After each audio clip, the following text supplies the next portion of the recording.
Quels sont les critères pour différencier d'un faux prophète de Dieu? Voilà le thème que nous aborderons aujourd'hui à l'émission La Parole vivante.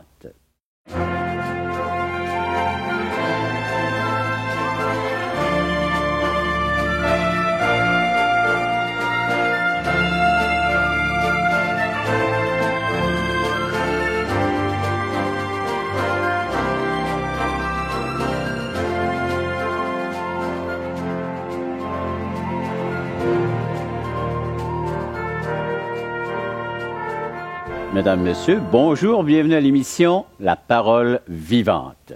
Bienvenue à ce rendez-vous mensuel avec notre ami Simon Ouellette. Simon, bonjour. Bonjour, merci Régent. encore une fois de ta participation à cette série d'émissions Parole vivante. Entre autres, aujourd'hui, le grand thème, on poursuit sur les prophéties. Et on voudrait discerner le vrai et du faux. Oui, très important.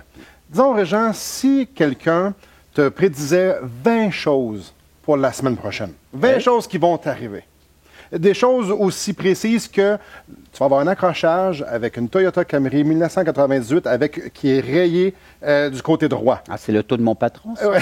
Et voilà. Donc, Oui. disons 20 choses... Des détails, bien détaillés. Bien détaillées. Et disons que la semaine prochaine, 12 de ces 20 choses-là arrivent à la lettre. Je te pose la question, est-ce que tu me prendras au sérieux pour les prophéties que je te ferai pour la semaine d'après, les prédictions que je te ferai Le pour doute s'installerait. Ah oui? Ben, 12 sur 20? 12 sur 20.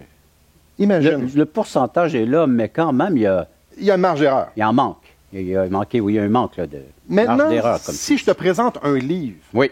qui a plus de 300 prophéties, 300 prédictions pour un événement ou pour une période de temps, et chacune d'entre elles se sont accomplies à 100%. Est-ce que j'ai ton attention? Oui. Et tu vas me prendre au sérieux? Oui. D'accord. On parle de la parole de Dieu. On parle de la vérité. Dans la loi de Dieu, une des choses qui est claire, c'est faire la différence entre un vrai prophète et un faux prophète. Combien important. Donc, Dieu avait donné une façon à son peuple pour faire la différence entre ce qui était vrai et ce qui n'était pas vrai. Et on voit tout cet enseignement-là dans Deutéronome au chapitre 18. 100% des prophéties devaient être accomplies pour que les gens sachent que ça venait de Dieu. Si un prophète dit « Ainsi parle l'Éternel, ainsi parle Dieu », et ça n'arrive pas, c'est une blague, ça ne fonctionne pas. On perd toute la crédibilité. Il est classé comme faux. Exactement. Et non seulement il est classé comme faux, si un prophète disait quelque chose qui n'arrivait pas, En plus, est-ce que tu sais ce que c'était la conséquence de ça? La mort. la lapidation. Il se faisait lapider. Donc, les gens, lorsque quelqu'un prophétisait, prédisait quelque chose, étaient très attentifs pour savoir si c'était pour arriver ou non, parce qu'il parlait au nom de Dieu. La note de passage, 100%. 12 sur 20, moi, je trouvais ça quand même pas Ouais. pire. 100%.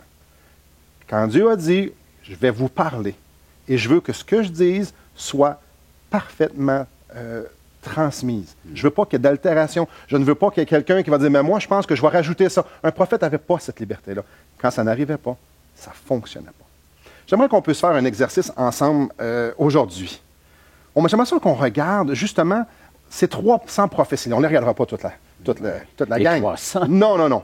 Mais c'est sur la première venue de Jésus. On va en regarder quelques-unes. Des choses très pointilleuses qui avaient été prédites entre 1000 et 400 ans avant Jésus et qui se sont réalisées d'une façon vraiment impressionnante. Et on va voir que leur accomplissement nous démontre qu'on peut avoir une grande assurance sur ce qui s'en vient. Et je veux inviter, Simon, nos téléspectateurs, à se joindre à cet examen, à ce test de la parole de Dieu. Et voilà. Donc, je vous aimerais vous inviter à tourner dans Matthieu au chapitre 21.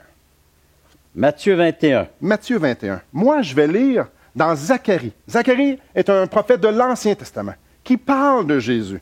Voici ce que ça dit. Au verset 9, chapitre 9, verset 9 de Zacharie. « Sois transportée d'allégresse, fille de Sion. Pousse des cris de joie, fille de Jérusalem. Voici, ton roi vient à toi. Il est juste et victorieux. Il est humble et monté sur un âne, le petit d'une ânesse. » Donc, plusieurs centaines d'années avant que Jésus soit sur terre, le prophète Zacharie a dit que le roi de Jérusalem, arriverait sur un âne. Est-ce que tu pourrais me lire quelques versets à partir du verset 1? Matthieu 21. Lorsqu'ils approchèrent de Jérusalem et qu'ils furent arrivés à Bethphagée, vers la montagne des Oliviers, Jésus envoya 2 disciples en leur disant, « Allez au village qui est devant vous, vous trouverez aussitôt une ânesse attachée et un ânon avec elle. Détachez-les et emmenez-les-moi. Si quelqu'un vous dit quelque chose, vous répondrez, le Seigneur en a besoin. Et à l'instant, il les laissera aller. » Or, ceci arriva afin que s'accomplisse ce qui avait été annoncé par le prophète. Dites à la fille de Sion, voici ton roi vient à toi, plein de douceur, et monté sur un âne, sur un ânon, le petit d'une ânesse. N'est-ce pas impressionnant, Régent? C'est des choses simples. Un âne. Et allez là, ça va être là. Et c'était pour accomplir la prophétie, accomplir ce qui avait été prédit avant. J'aimerais t'inviter à tourner dans Matthieu, chapitre 26. On aime les choses précises, on aime les choses claires. Regarde bien dans Matthieu, chapitre 26. Moi, je vais lire dans Zacharie, le même prophète, Zacharie, chapitre 11, verset 12. Je leur dis, si vous le trouvez bon, donnez-moi mon salaire, sinon, donnez-le pas. Et ils pesèrent pour mon salaire 30 cycles d'argent. Donc, ça parle de quelqu'un qui vend, dans le contexte, qui vend ici Jésus pour 30 cycles d'argent. Quelques centaines d'années avant Jésus, ça a été dit. Pourrais-tu lire, s'il vous plaît, 26-15. Oui, verset 14, dit l'un des 12, appelé Judas Iscariote, allait vers les principaux sacrificateurs et dit, « Que voulez-vous me donner et je vous le livrerai? » Et ils lui payèrent 30 pièces d'argent. Depuis ce moment, il cherchait une occasion favorable pour livrer Jésus. Pas 28, pas 32, pas 35, pas 40, pas 100, pas 10. Le même nombre, 30 pièces d'argent. À quoi a servi cet argent-là? Juste à côté, dans Matthieu chapitre 27. Moi, je vais lire, toujours dans Zacharie. Okay. Jette-le au potier, ce prix magnifique auquel ils m'ont estimé. Et je pris les 30 cycles d'argent et je les jetai dans la maison de l'Éternel pour le potier. Versets 9 et 10. De Matthieu 26. De Matthieu 27. 27, oui, excusez. 27, 9 et 10. C'est pourquoi ce chant a été appelé chant du sang jusqu'à ce jour. Alors s'accomplit ce qui avait été annoncé par Jérémie le prophète. Ils ont pris les 30 pièces d'argent, la valeur de celui qui a été estimé, qu'on a estimé de la part des enfants d'Israël, et les ont donnés pour un chant du potier, comme le Seigneur me l'avait ordonné. N'est-ce pas extraordinaire? Et là, c'est des ennemis de Jésus qui ont fait ça. Eux autres ne voulaient pas du tout accomplir quelconque prophétie. Mais Dieu avait prévu ça. Dieu le savait. Il l'avait dit. Et ça fut prédit d'avance dans la précision. N'est-ce pas impressionnant? Précision. Et j'espère que vous aussi, vous êtes impressionnés par ces détails qui se sont accomplis, qui nous sont révélés sous nos yeux, de l'Ancien au Nouveau Testament. Il y a certainement des choses qui se passent présentement à votre esprit. Vous pouvez nous écrire, nous les partager à l'instant même en composant le numéro de téléphone suivant 1-877-L'Espoir, 1-877-537-7647 ou visiter nos sites espoir.ca, toutchrétien.com. Après la pause, on continue à regarder la précision avec laquelle le Seigneur a annoncé et proclamé les choses à venir. Alors, quand les gens se font une idée de Dieu, une idée d'un Dieu Père Noël, un Dieu bonasse, un Dieu qui laisse passer les choses. Voilà. C'est pas le Dieu de la Bible. Juste l'éponge qui dit, il n'y a rien là. C'est pas le Dieu de la Bible.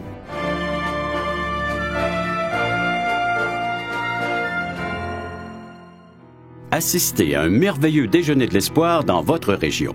Un invité vous racontera comment Dieu a transformé sa vie et comment son cœur, souffrant, a trouvé une joie indicible en développant une relation personnelle et intime avec Dieu et son Fils Jésus-Christ. Des églises locales organisent de tels déjeuners dans plusieurs régions du Québec. Découvrez où et quand vous pouvez assister à un déjeuner de l'espoir dans votre région en visitant le site espoir.ca et en cliquant sur l'onglet « Déjeuner ».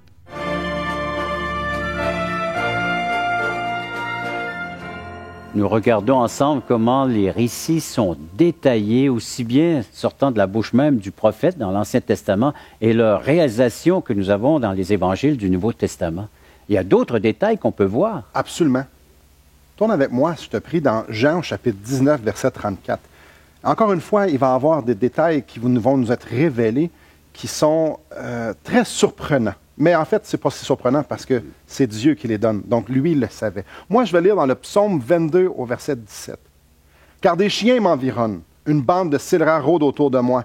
Ils ont percé mes mains et mes pieds. » Quelques centaines d'années avant que Jésus vienne, que Jésus soit sur la croix, il avait été prophétisé qu'il serait crucifié, que ses mains et ses pieds seraient percés. Est-ce que tu pourrais lire le verset 38? Oui. 34. 34 de Jean 19. Jean 19, C'est là que je suis 34. rendu, mon Et voilà, cher on Simon. lit ça. Mais un des soldats lui perça le côté avec une lance, et aussitôt il sortit du sang et de l'eau. Verset 37. 37. Et ailleurs, l'Écriture dit encore, ils verront celui qu'ils ont percé. Lorsque Jésus était crucifié sur la croix, les prophéties S'accomplissait. s'accomplissaient. Quand Jésus a dit « Oh Dieu, mon Dieu, pourquoi m'as-tu abandonné? » Tout était accompli. Tout a été prophétisé. Les gestes des soldats romains, les paroles du Seigneur Jésus-Christ, Exactement. tout ça avait été déjà proclamé à l'avance. Exactement. Les accomplissements des prophéties passées nous donnent une grande assurance sur ce qui s'en vient dans le futur. Des prophéties qui sont dites vers le futur. Et j'aimerais ça qu'on puisse regarder ça un peu aujourd'hui, dans Apocalypse au chapitre 20. De regarder les prophéties qui s'en viennent. Les prophéties. Et on sait que c'est très sérieux. Dans la parole de Dieu, Dieu avait prescrit que les prophéties devaient être réalisées à 100% Oui. pour qu'un prophète puisse être dit un prophète de Dieu. Il parle voit- selon la vérité. Selon la vérité, on le voit dans les prophéties qui concernaient Jésus, ce sont tous accomplis dans des détails vraiment petits. Et là, on va regarder le jugement, ce qui s'en vient dans le futur. Apocalypse, au chapitre 20, verset 11. Et c'est un texte qui est pesant, qui a beaucoup de signification, qui est lourd. Et tu vas comprendre pourquoi. Alors, on est au verset 11. « Puis je vis un grand trône blanc, et celui qui était assis dessus. La terre et le ciel s'enfuirent devant sa face. Il ne fut plus trouvé de place pour eux. Et je vis les morts, les grands et les petits, qui se tenaient devant le trône. Des livres furent ouverts, et un autre livre fut ouvert, celui qui est le livre de vie. Et les morts furent jugés selon leurs œuvres, d'après ce qui est écrit dans ces livres. La mer rendit les morts qui étaient en elle. La mort et le séjour des morts rendirent les morts qui étaient en eux. Et chacun fut jugé selon ses œuvres. Puis la mort et le séjour des morts furent jetés dans l'étang de feu. C'est la seconde mort. L'étang de feu. Quiconque ne fut pas trouvé écrit dans le livre de vie fut jeté dans l'étang de feu. C'est quelque chose. 3 fois le mot étang de feu revient en 2 versets. Un lieu de souffrance. Un lieu de souffrance. Éternel, De qui ne su- s'éteint point. Exactement, où il y a des pleurs, des grincements de dents qu'on lit ailleurs. C'est un texte qui attire notre attention, mais comme j'ai dit, qui a une certaine signification, qui a une certaine pesanteur éternelle. Ça parle de l'enfer. L'enfer éternel.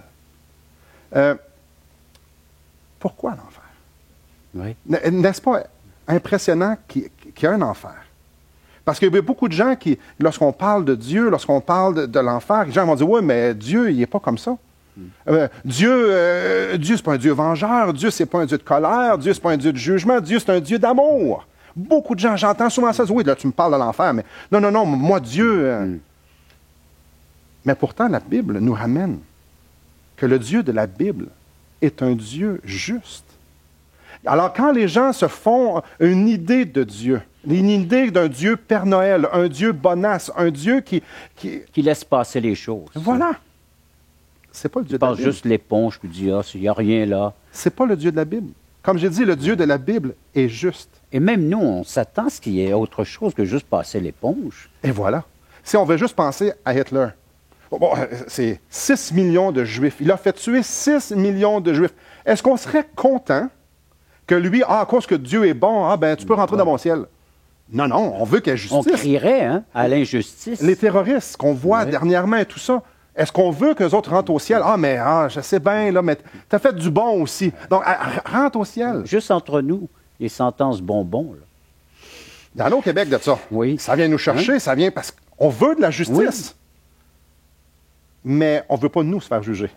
On veut que Dieu juge selon notre code de loi. Pas le Nos sien. critères. Nos critères. Et qu'il soit bonbon avec qui on veut qu'il soit bonbon. Est-ce que ça marche réellement comme ça?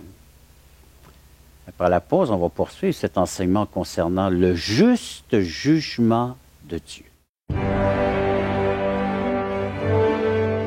Les prophéties futures sont garanties parce que les prophéties passées se sont accomplies. En Jésus, plus de 300... À la lettre. À la lettre. En fait, dans la Bible, il y a des milliers de prophéties.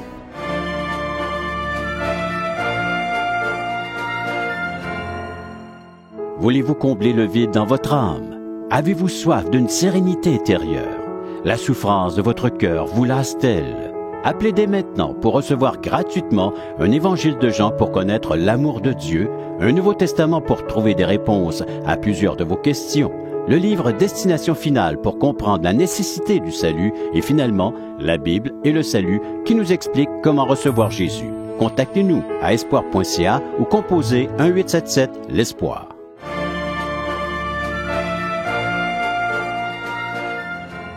Nous regardons ensemble si Dieu serait comparable à un Père Noël ou à une justice bonbon là, qui accorderait à l'humanité.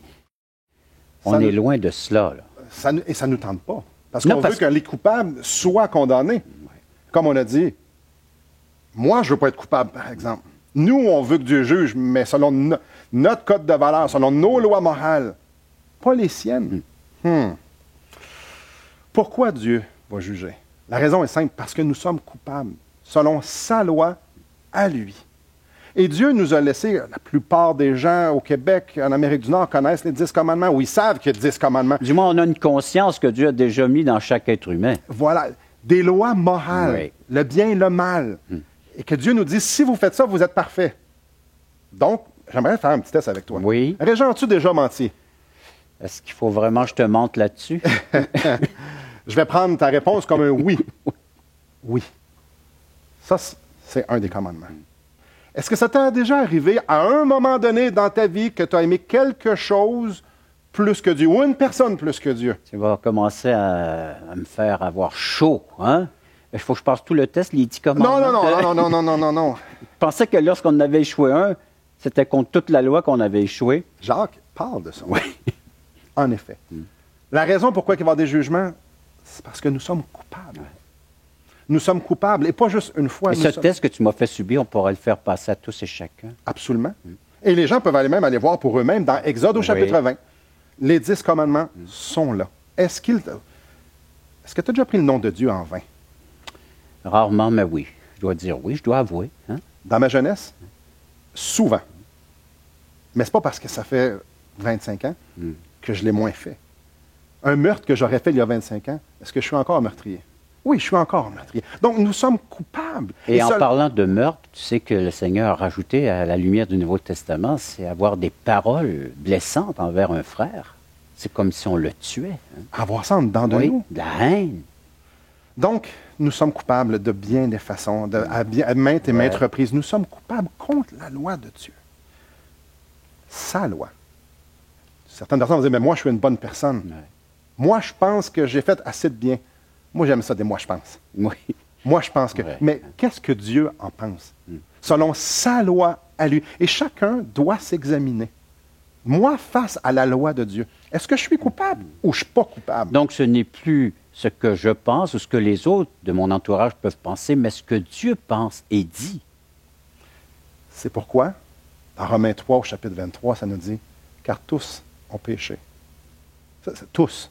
Ça, c'est moi, c'est toi, c'est chacun des auditeurs. Nous sommes tous péchés. Et nous sommes séparés de la gloire de Dieu. Nous ne pouvons pas être avec lui, parce que lui, il est saint, lui, il est séparé du péché. Lui, il est pur, lui, il est parfait, lui, il n'a jamais rien fait de pas correct. Et nous sommes une gang de pécheurs ensemble, des gens qui pour une raison ou une autre, parce qu'on l'entre dans nous, parce qu'on est tenté, nous péchons contre lui. Il y a une séparation entre les deux. Et la loi fait ressortir cet aspect-là chez nous. Absolument. Donc, j'aimerais attirer ton attention. On revient aux prophéties. Okay. Les prophéties futures sont garanties parce que les prophéties passées se sont accomplies. En Jésus, plus de 300... À la lettre. À la lettre. En fait, dans la Bible, il y a des milliers de prophéties. Mais non seulement ça. Les prophéties futures sont également garanties parce que Dieu est juste. Quand on lit dans la Bible qu'il va y avoir un jugement, alors on veut qu'il y ait un jugement. Le grand trône blanc, comme il a été lu aujourd'hui dans l'Apocalypse. On ne veut qu'un trône. Et peu importe la façon que nous sommes morts, tous ces morts ressusciteront. Voilà. Ça parle de la deuxième mort. Oui. C'est quoi la deuxième mort? La première mort, c'est... Physique. C'est moi, on va tous mourir. Oui. Si la tendance se maintient, on va mourir. 100% là aussi. Hein? La plus grande cause de mort, Oui. c'est quoi? C'est la naissance. Nous allons mourir. Mais la deuxième mort, c'est la mort spirituelle. Et c'est ce que ce texte nous disait. La mort dans l'étang de feu. Et on veut ce jugement-là, et Dieu, selon sa loi, il va y avoir. Mais la question qu'on doit se poser, c'est, quand on va passer devant ce juge-là, on va lui dire quoi? Quand on va lui dire, est-ce que tu plaides coupable ou non coupable? Selon ma loi, nous allons être obligés de lui dire, je plaide coupable, parce que oui, j'ai déjà menti, oui, j'ai déjà convoité, oui, on va te plaider coupable. Donc, nous allons subir la condamnation pour nos péchés. Dieu est juste. Mais peut-être, certaines personnes vont dire, oui, mais Dieu est amour. Et c'est là qui est beau. Parce que dans tout ce chaos-là, Dieu nous tend la main. Dans tous nos péchés, dans notre rébellion, dans le fait qu'on aime se faire plaisir plus que faire plaisir à Dieu, Dieu nous tend la main et Dieu nous aime. Et Dieu nous dit, je t'aime. Et il nous a envoyé sa lettre d'amour, qui est la parole de Dieu. Il nous a envoyé son Fils nous dire, je t'aime, à la croix du Calvaire. Et cela depuis le début, depuis le Jardin d'Éden, dans le livre de la Genèse, les origines, quand Dieu a dit, voici tout cela t'est permis, mange-en, et puis sauf cet arbre, ce fruit est défendu. Si tu y touches et si tu en manges, tu mourras certainement. C'est pas nouveau, hein? Non. Et ils ont touché, ils en ont mangé, ils sont morts. Pas sur le coup physiquement, ils ne sont pas tombés raides comme morts, mais ils ont été séparés d'avec Dieu.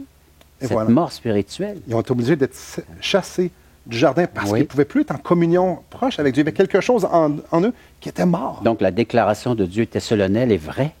Absolument. Et encore aujourd'hui, ce que nous lisons dans l'Apocalypse est solennel et vrai. Oui. Nous pouvons vivre la seconde mort. Le salaire du péché, c'est cette mort-là qu'on parle, la mort spirituelle. Heureusement qu'il y a, comme tu dis, cet amour. Il y a cette justice de Dieu, mais il y a cet amour de Dieu, ne voulant pas que personne ne périsse, mais que tous parviennent à la repentance. Voilà. On regarde ça après la pause. Juste laisser une invitation à vous tous qui êtes à l'écoute. Vous pouvez nous écrire, composer un 877 l'Espoir, un 877-537-7647, numéro de téléphone à composer en tout temps, ou écrivez-nous à espoir.ca, toutchrétien.com. Après la pause, on regarde comment éviter ce jugement dernier. Donc, à la croix, c'est la justice parfaite de Dieu que nous pouvons rencontrer, mais aussi son amour parfait à l'égard des pécheurs comme nous. Exactement.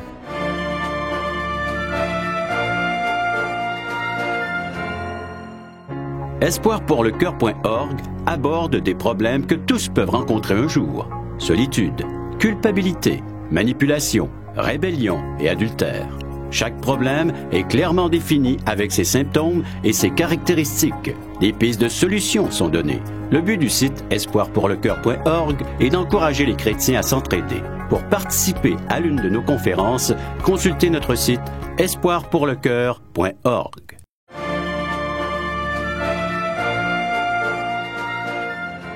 Nous réclamons justice. Dieu réclame aussi justice, une sainte justice, un jugement juste et précis. Absolument. Et qu'on peut éviter, parce qu'on regarde ensemble l'Apocalypse, il y a un jugement qui est donné à tout être humain qui ressusciteront, qui seront devant le grand trône blanc, un lieu à éviter, et on peut éviter ce lieu. Absolument. L'amour de Dieu est infiniment plus grand que ce qu'on peut même imaginer. Oui, on peut voir que les jugements vont être durs. C'est clair. Mais autant que les jugements peuvent être durs, l'enfer, ça va être très dur. Un lieu préparé pour son ennemi, Satan. Autant il nous aime, autant sa justice, autant il Alors, nous aime. comment réconcilier la justice et l'amour de Dieu? Dans 2 Corinthiens, chapitre 5, verset 21, nous y lisons, « Celui qui n'a point connu le péché, en parlant de Jésus, il l'a fait devenir péché pour nous, afin que nous devenions en lui justice de Dieu. » L'amour de Dieu, sa passion pour moi, sa passion pour toi, sa passion pour chacun des auditeurs, nous est démontrée en Jésus. Jésus a dit, moi, je vais aller prendre la condamnation. Moi qui n'ai pas péché, je vais prendre ta condamnation, Régent. Je vais la prendre. Alors, je suis en cours, je suis reconnu coupable. Le juge est là avec son maillet, il est prêt à rendre le verdict coupable. Et le jugement, c'est les peines éternelles. Jésus fait, je vais mourir pour toi. Je vais la prendre. Je vais prendre la sévérité, la colère de Dieu. Je vais prendre ce jugement-là, la condamnation régente. Il intervient dans mon jugement. Oui. Dans le verdict de Dieu. Exactement. Il me prouve son amour. La justice de Dieu, elle est parfaitement satisfaite parce qu'il y a un jugement qui a été donné et il a été pris. Jésus, quand il était sur la croix, il a dit, tout est accompli. Le jugement a été pris. Donc, et c'est pas seulement mes c'est péchés qui l'ont cloué, mais c'est la grâce de Dieu qui m'est offerte. Absolument. On pourrait même parler de la miséricorde. Il est venu à notre rescousse. Il est venu nous porter secours. Il est venu nous donner un amour qu'on ne mérite clairement pas. De là, le mot grâce. N'est-ce pas exceptionnel? Dieu manifeste sa justice. Dieu manifeste son amour en Jésus-Christ. Et quand Jésus a dit, je vais mourir à ta place, je vais prendre la colère de Dieu, ce qui est intéressant, c'est que Dieu ne nous oblige pas. Dieu ne nous oblige pas à prendre cet amour-là. On peut dire non. Et malheureusement, il y a trop de gens qui disent, non, je veux faire ça. Moi, je pense que je suis assez bon. Jésus dit, non, je suis mort pour toi, les gens. Ah, combien mon cœur, c'est que les gens puissent comprendre. D'accepter Jésus, accepter cet amour, accepter cette passion de Dieu-là, puis de dire, moi, je veux être avec Jésus, je veux naître de nouveau, je veux être sauvé. Et la difficulté, c'est humiliant d'accepter qu'un autre va me sauver à ma place. Moi, je ne peux pas me sauver moi-même, il faut que ce soit l'intervention d'un autre. Si tu es en train de te noyer. Je ne peux pas le faire moi-même. Non. Mais tu vas être content que quelqu'un te tende la main et dire, j'ai tout fait pour toi, prends-la. Donc, à la croix, c'est la justice parfaite de Dieu que nous pouvons rencontrer, mais aussi son amour parfait à l'égard des pécheurs comme nous. Exactement. Est-ce que le jugement final me fait peur? Pas du tout. Pourquoi? Parce que je suis bon, parce que j'ai fait... Non. Parce que Jésus a tout accompli pour moi. Et il nous l'offre gratuitement. On offre un livre également pour ceux et celles qui aimeraient participer financièrement à la diffusion de nos émissions. On vous offre ce livre qui parle du sujet qu'on a abordé aujourd'hui, Destination finale. C'est gratuit. À vous d'en faire la demande. Merci encore, Simon, de ton intervention et merci d'avoir été à l'écoute de cette autre émission de La Parole vivante.